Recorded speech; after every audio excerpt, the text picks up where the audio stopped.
Guys, আসসালামু আলাইকুম। সবাই কেমন আছেন? আশা করি সবাই ভালো আছেন। আমিও ভালো আছি। আজকে আমার মেয়ের 6 মাস পূর্ণ হলো। সেই উপলক্ষে আমি বাসায় একটু ছোটোখাটো একটা আয়োজন করেছি। এটাই রান্না করেছি হচ্ছে মুরগি দিয়ে তেহারি রান্না করেছি, আর এটা রান্না করেছি গরু দিয়ে তেহারি। ভরপুর সালাদ রেখেছি, কাবাব রেখেছি, ডিম করেছি। এই ছোটোখাটো একটা আয়োজন।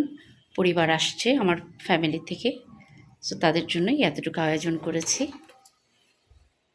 আর আমার ছোট্ট মেয়ের, আমার রাজকন্যার, এই যে আমার রাজকন্যার ব্যানার, মুখে ভাত দিব আজকে। আপনারা সবাই আমার সন্তানের জন্য দোয়া করবেন। আজকে তার 6 মাস পূর্ণ হলো, সেই উপলক্ষে এই ছোট একটু আয়োজন করা। আমার বাচ্চা যেন সুস্থ থাকে, সুন্দরভাবে ভালো মানুষ হতে পারে, সবার এই দোয়াটা করবেন আমার সন্তানের জন্য।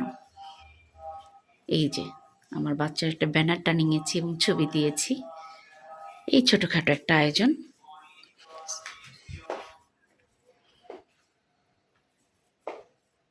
তো সবাই ভালো থাকবেন।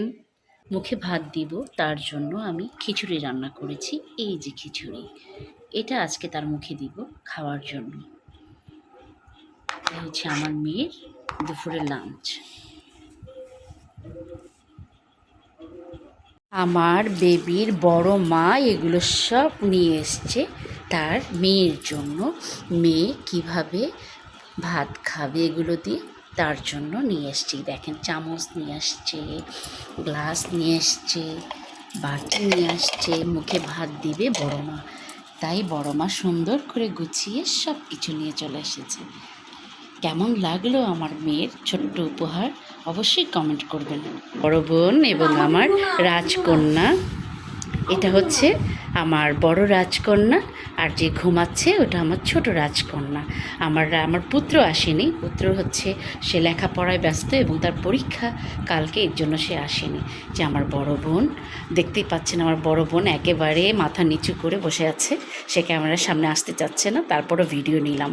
আর আমার মেয়ে তো তাকাচ্ছে না। মা তাকাও একটু। এই যে আমার বড় কন্যা, এটা হচ্ছে আমার বড় কন্যা। ঠিক আছে,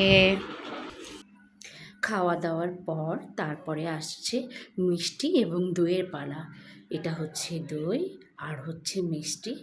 তারপরেই আমাদের বিদায়ের পালা। আসসালামু আলাইকুম।